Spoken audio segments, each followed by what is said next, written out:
Welcome to the Happy Bird Music Studio podcast. I'm Nicole Bowers, a happy music teacher here in Ottawa, Ontario. Today we'll be talking with Christine Duncan, a local composer who has many pieces in the Royal Conservatory books, as well as other composing that she does for ensembles and various instruments. Christine will share with us her ideas for encouraging a creative environment at home, no matter what level of piano student may be practicing. Enjoy! So Christine, tell us a bit about yourself and your work as a composer and teacher. Well, I am a composer. That's how I think of myself, although I also do a lot of teaching. For composing, I sort of divide my time between commissioned works that people ask for and just writing music for my friends. And the teaching, well, is mostly piano teaching. And then I also do some composition teaching, which is just online. The piano students come to my house and the composers stay at their own houses, I guess. And what instruments and ensembles do you usually compose for? Well, I like to mix things up a little bit. I have written quite a lot of music for choirs and chamber ensembles. Really, that's just whatever the people are, whoever asks for the music, I write for those instruments. So any acoustic instruments really. Most recently, I wrote a piece for violin and piano and frame drum. For an ensemble that's what they played, so that's what they needed. I will be writing a piece for flute, French horn, and piano coming up in the fall. And then I also write orchestral music, so it's just kind of all acoustic instruments. Well, actually that's not true. Most acoustic instruments, I guess.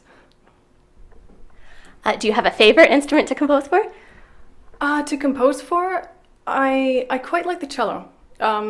I think my favorite instrument to listen to is the violin, but the cello it just poses such interesting possibilities, and it's just an interesting range to work with. According to you, what is composing, since some listeners might not be totally clear? And it's a difficult thing to define, because then you start to get into the definition of what's music, and that's just totally dangerous. But composing, I guess, it's any kind of creativity with sound. Now that it's such a vague definition because it doesn't differentiate improvising and composing. But that's as close as I can get, really, to a definition. And so it's different with every composer because the process is very different depending on who you are and what kind of music you're trying to write. And so what is composing for me would not be composing for somebody else. And that's something that I have to think about when I'm teaching composition, because, I do things one way, but the student, potentially would have a completely different approach, and I have to take that into consideration. Since our blog is based for piano parents, some might be interested to hear how your parents encouraged you to compose and be creative when you were younger so that they'll know what to do with their kids.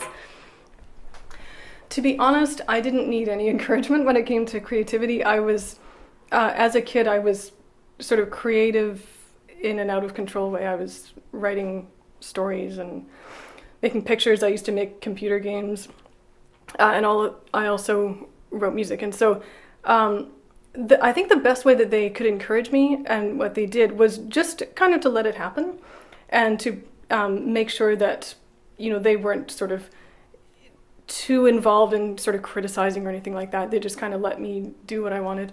And the great advantage that I had as a child for composing music was that there were so many instruments around.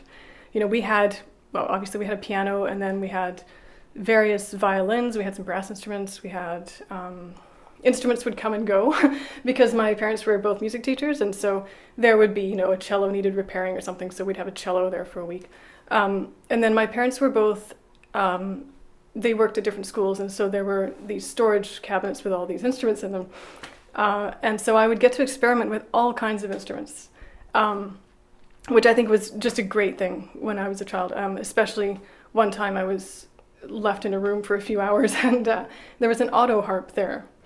And I just had a great time just experimenting with all these different chords and combinations of chords. And I used this thing till my fingers were completely raw. It was So maybe for some of the parents who don't have so many musical instruments lying around, just to give the kids like free range to be creative, and maybe even to make the room where their piano is a place where they can be creative and have some little rhythm instruments or something like that could be helpful. Yes, absolutely. The more the merrier, and definitely the space is really important, and just, giving the child an opportunity to do whatever it is that he or she wants to say, rather than trying to do too much guiding, especially at the beginning. Just, anything goes. And for you, with your students, how do you encourage them if they haven't tried to step out of the box before? For me, the thing that seems to work best is to approach it in music camps, in summer music camps. And I did 2 music camps this past summer. One of them was it was called the Cadenza Summer Music Week in Winkler, Manitoba, right in the south. And then the other was the Ottawa Summer Piano Camp, which is obviously here at the university. And so I have these composition programs that they're different, sort of different curriculum, I guess, for the different age groups.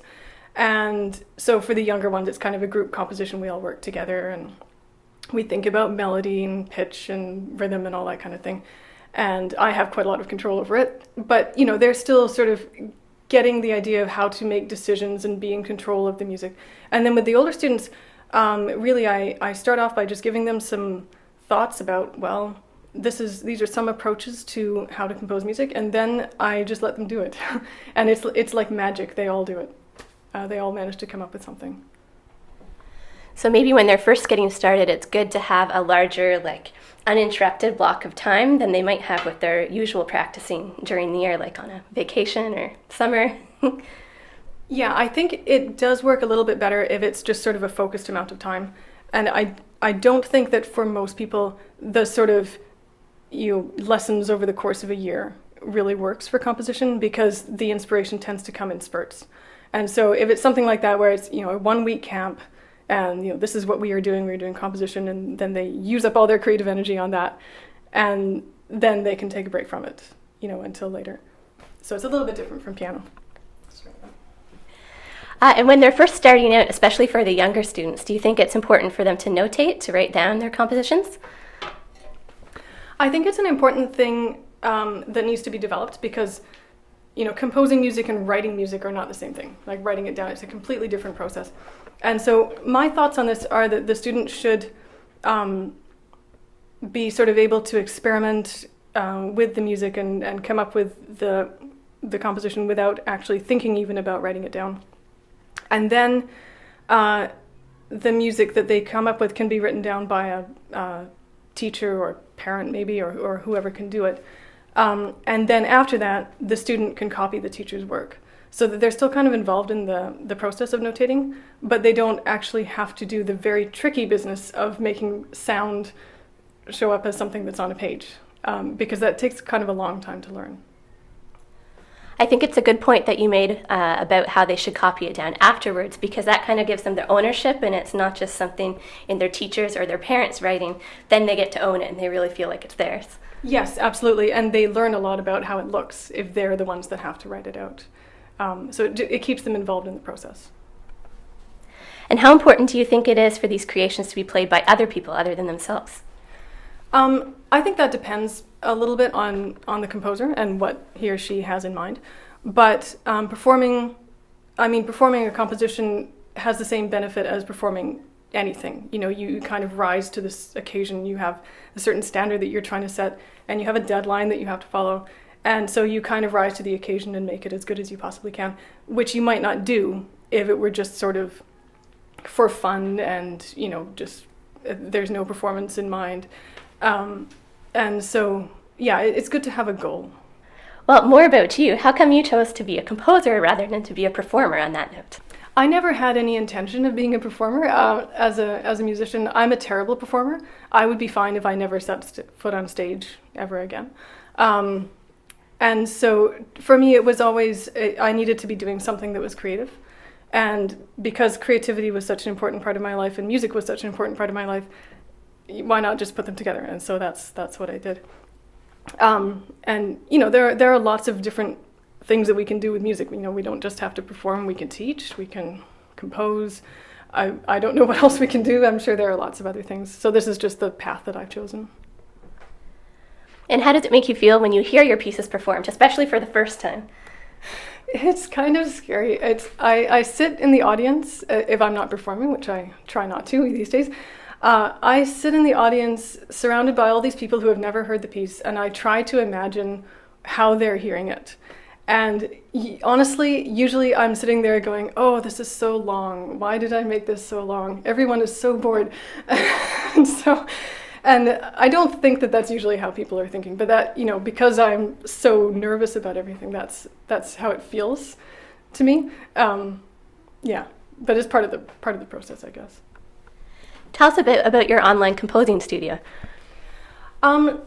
Yeah, I do a little bit of teaching online, and at the moment I have students, because it's online, it doesn't have to be local, so I have, students in the Ottawa area, but I also have students also over in Alberta and in BC.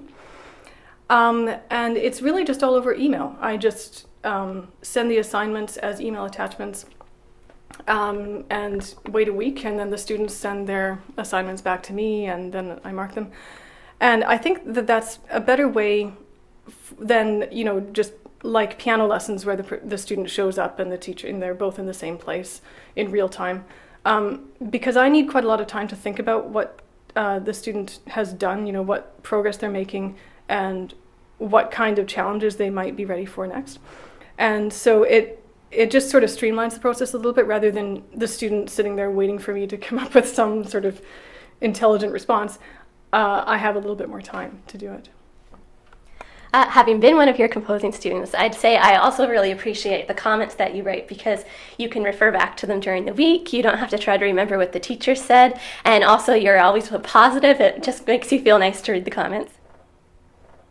Okay, a few fun questions to end off. What's your favorite composer, other than yourself, of course? I'm not my own favorite composer. That's so difficult. I don't know if I could... Okay. Or a few. A few. Well, it's more a case, I don't know. I guess J.S. Bach would be my sort of all-time favorite composer. I feel bad saying that because there are so many other wonderful composers out there, but I'll go with him. And what's your favorite time of the day to practice?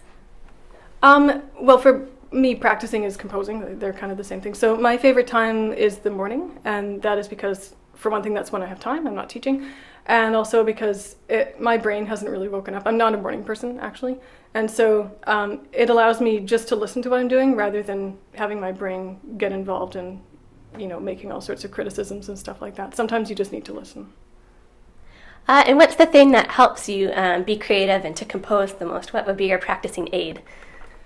My practicing aid definitely is walking. I do tons and tons of walking, and when I'm walking, I'm usually doing one of two things. I'm either going through the music in my head and just sort of letting the ideas settle and figuring out where they're going to go, or else I'm consciously not thinking about music. I'm thinking about something else so that I can come back home later on and listen to the music that I'm working on with fresh ears and see where I'm at. In a lot of reading that I've been doing about routines and about being creative, those two things actually stand out. A lot of people walk, people from a long time ago, Beethoven and so on, and also a lot of people use the mornings before they get busy during the rest of the day. Has that always been your routine? And also for parents who are trying to get their child into a routine, should they try for the mornings, or should they just let the child go and see what they do? What do you think would be your advice? I think just as far as parents figuring out their child's routine, I think you kind of have to play it by ear and figure out what the child is doing. And to answer the other question, no, this wasn't always my routine. I used to think that because I'm kind of a night person, I should do my composing at night. And I do some of it at night, but I find this works much better because I don't have all the stuff on my mind that has accumulated during the day, all the teaching and, bills to pay and all that kind of stuff.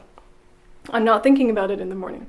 And so I've had to try a few different things. And this over the years, has been the best for me. Well, thanks very much for joining us, Christine. Yeah, thank you so much for having me. And there you have it, some good ideas for getting creative at home with music. Thank you for listening to the Happy Bird Music Studio podcast. Stay tuned for our next episode coming soon.